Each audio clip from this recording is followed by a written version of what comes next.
कल को ओपीडी पूर्णतः भी ठप हो सकती है, कल को इमरजेंसी पूर्ण रूप से बंद हो सकती है। जिम्मेदारी आप है, आप प्रदेश की जनता को बताओ। हम तो इनको समझा रहे हैं, हमने तो हाथ जोड़कर माफी मांग लीजिए। मुख्यमंत्री जिम्मेदार है, आज आपको 1 घंटा खड़ा होना पड़ेगा। कल भी मुख्यमंत्री जिम्मेदार होगा अगर ओपीडी बंद होती है। उनका जाके पूछ लो कि ये बाड़ा को क्यों न्यू कर रहे। एक तो इस सरकार के मुख्यमंत्री के समेत जितने भी मंत्री हैं, उनके दिमाग में एक बात नहीं बैठती कि सरकारी और प्राइवेट मेडिकल कॉलेज बराबर नहीं होते।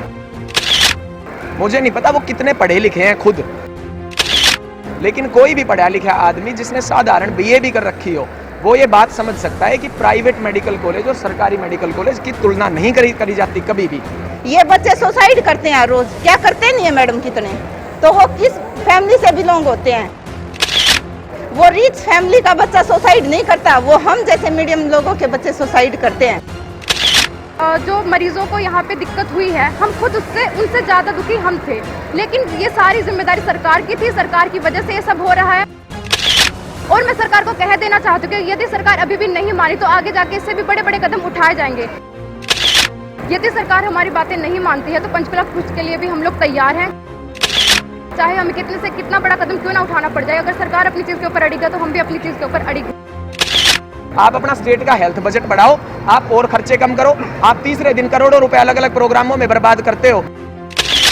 तीसरे दिन आप स्टैच्यूज बनवाते हो, मूर्तियां बनवाते हो, आप हेल्थ बजट क्यों नहीं बढ़ाते? आज पीजीआई करें, कल रेलवे कर दी थी, अभी फौज कर दी, या फिर सीधा एक बॉम्ब ब्लास्ट कर दो ना, जनता मरी जाए। रोहतक में बॉन्ड पॉलिसी के विरोध में बैठे एमबीबीएस स्टूडेंट्स द्वारा सरकार को दिया 72 घंटे का अल्टीमेटम पूरा होने के बाद आज पीजीआई रोहतक की ओपीडी में 1 घंटे का पेन डाउन हड़ताल करते हुए ओपीडी में नुक्कड़ नाटक कर आम जनता को अपनी परेशानियों से अवगत करवाया। तो वहीं स्टूडेंट्स को जनता का भी पूरा समर्थन मिला।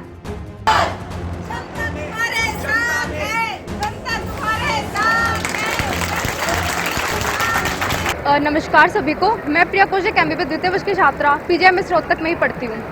तो 72 घंटे के अल्टीमेटम में जो हमारा प्रेस कॉन्फ्रेंस हुआ था, जॉइंट प्रेस कॉन्फ्रेंस, जिसके अंदर बीपीएस, एसएचकेएम मेवात और केसीजीएम से करनाल सारे के सारे बच्चे जुड़े थे।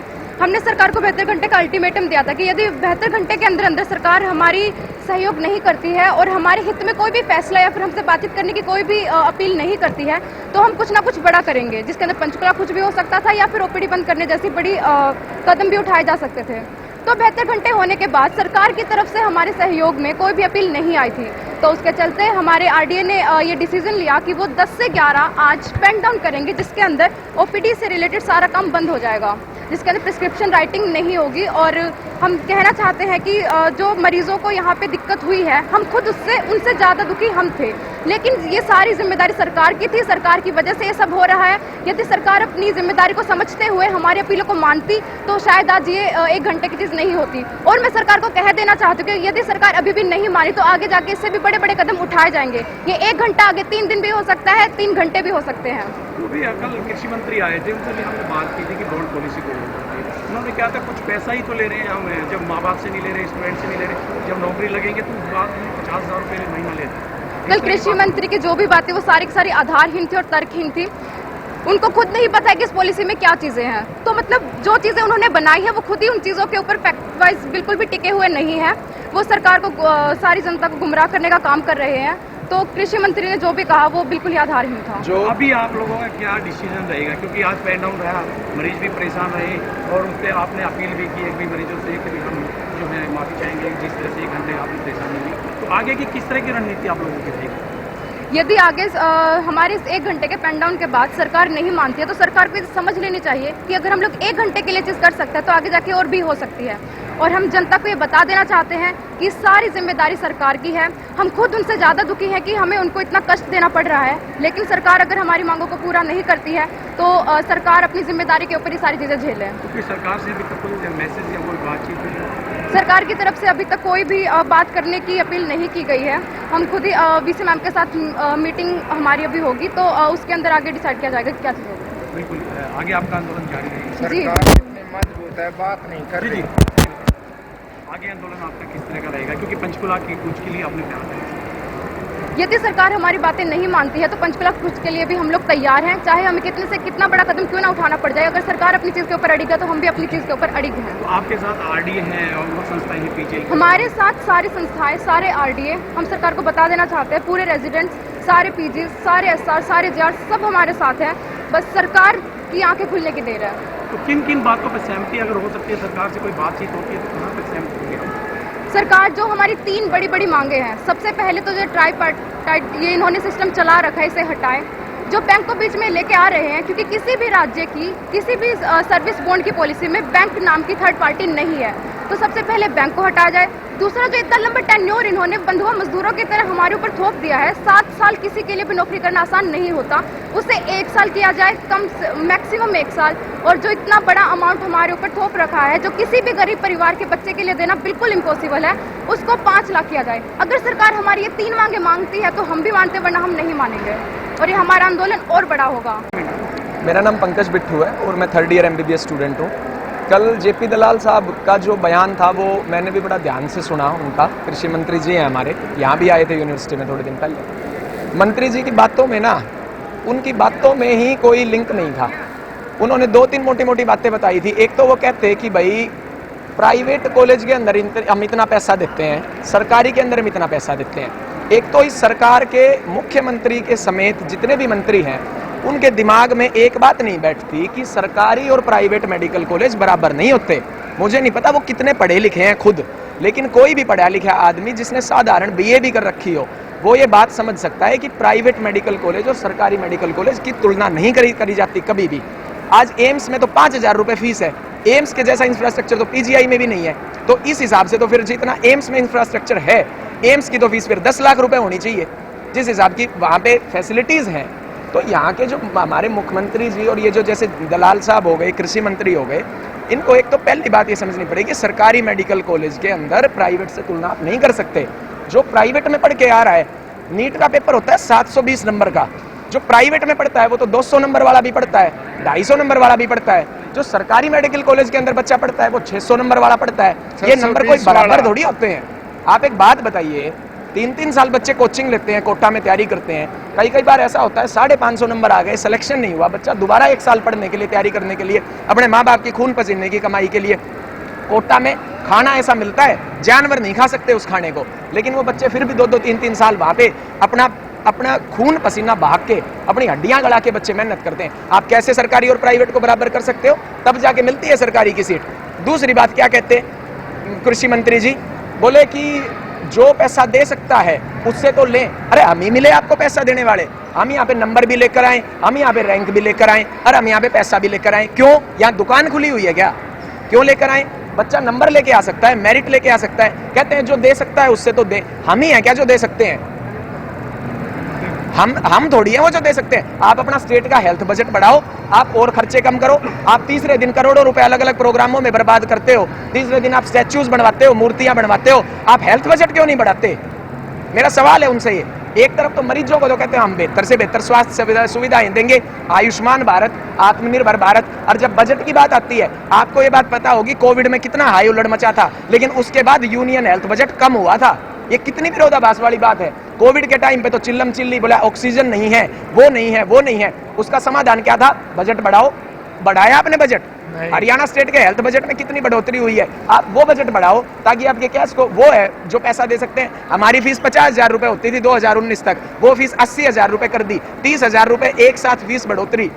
यहाँ पे सिर्फ इस बॉन्ड पॉलिसी के नीचे छुप गई। अगर किसी और कॉलेज में हुई होती ना, विद्यार्थी की गाड़ियों के आगे सो जाते। 30,000 रुपए फीस एक साथ बढ़ना आम बात नहीं होती, लेकिन हम उसमें भी चुप रहे, क्योंकि कोई बात नहीं, हमारी संस्था है, फीस बढ़ रही है। पिछले 3-4 सालों से फीस नहीं बढ़ी थी, हम मान गए, हम पढ़ रहे हैं, फीस आपने 30,000 रुपए बढ़ा दी। अरे बढ़ा तो दी, अब और कितना पैसा ले फीस के माध्यम से? हम कर तो रहे हैं उसकी पूर्ति, फिर कह रहे हैं नहीं, और जो दे सकते हो दो।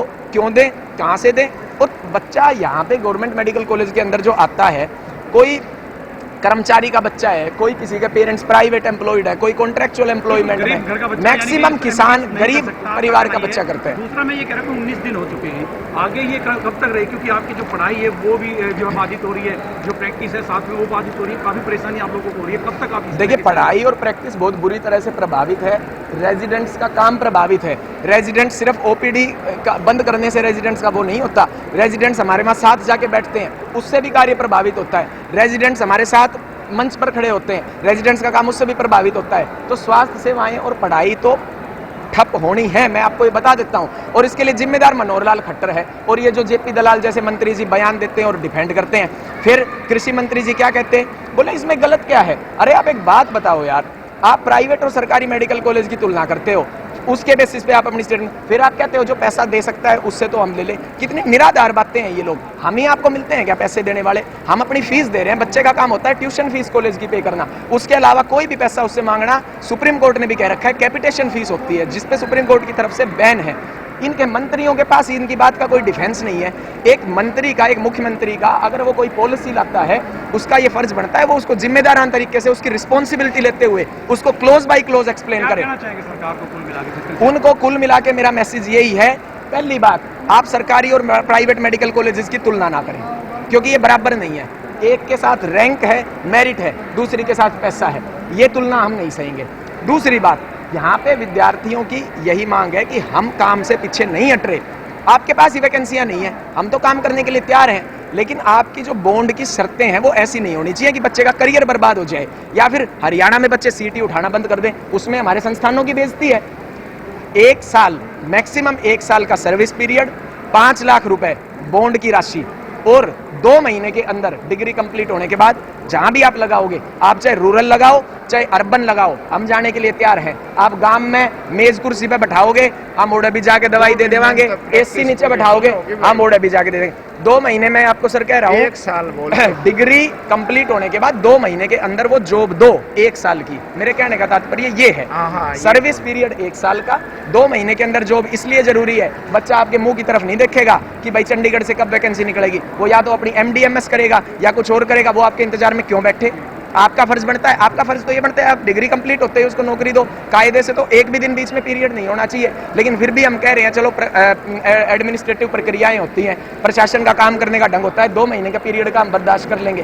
तो हमारी ये 3 प्रमुख मांगे हैं, सेवा अवधि 1 साल, बॉन्ड राशि 5 लाख रुपए से ज्यादा नहीं होनी चाहिए, और 2 महीने के अंदर बच्चे को नौकरी मिले, और MDMS बच्चा करना चाहते हैं उसके लिए स्थिति बिल्कुल साफ की जाए। हम अपने संस्थानों में मेरिट की हत्या, रैंक की हत्या, संस्थान की प्रेस्टीज बिल्कुल बर्दाश्त नहीं करेंगे, चाहे वो मुख्यमंत्री जी हो, चाहे वो जेपी दलाल साहब कृषि मंत्री जी हो। मैं साफ कर देना चाहता हूं, आंदोलन सिर्फ जारी नहीं रहेगा, आंदोलन बढ़ेगा, एस्केलेट होगा। आज ओपीडी सर्विसेज 1 घंटे के लिए बंद हुई है आपकी वजह से, कल को ओपीडी पूर्णतः भी ठप हो सकती है, कल को इमरजेंसी पूर्ण रूप से बंद हो सकती है। जिम्मेदारी आप है, आप प्रदेश की जनता को बताओ। हम तो इनको समझा रहे हैं, हमने तो हाथ जोड़ के माफी मांग लीजिए। मुख्यमंत्री जिम्मेदार है, आज आपको 1 घंटा खड़ा होना पड़ेगा, कल भी मुख्यमंत्री जिम्मेदार होगा अगर ओपीडी बंद होती है। उन तक जाकर पूछ लो कि ये बालक क्यों न्यू कर रहे हैं। ये है कि ये जनता के लिए गलत है तो गलत है। हम किस लिए आते हैं? गरीबी ही ये जरूरी है, हम इसीलिए भी तो आते हैं कि वहाँ अच्छे डॉक्टर मिलेंगे। अब कम मेरिट वाले ही जब दूध के ऊपर से मलाई को उतार कर बाद का दूध पीने से फायदा क्या होएगा?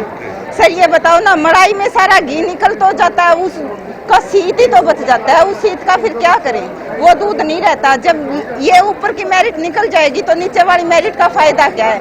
वो ये तो अपना हिसाब किताब वहाँ कर लेते हैं, क्या जनता से ही तो बनते होंगे, जनता के बिना तो नहीं बनते होंगे ना। फिर ये हमारा वोट का अधिकार है तो हम उसे भी जब्त कर लेंगे। हरियाणा सरकार को क्या मैसेज देना चाहते हैं? हरियाणा सरकार को यही मैसेज देना चाहते हैं कि आप इनके साथ हो, क्यों बच्चों के साथ खिलवाड़ कर रहे हो? ये पीजीआई के साथ, आज पीजीआई कर रहे हैं, कल रेलवे कर दी थी, अभी फौज कर दी, या फिर सीधा एक बॉम्ब ही ब्लास्ट कर दो ना, जनता मरी जाए।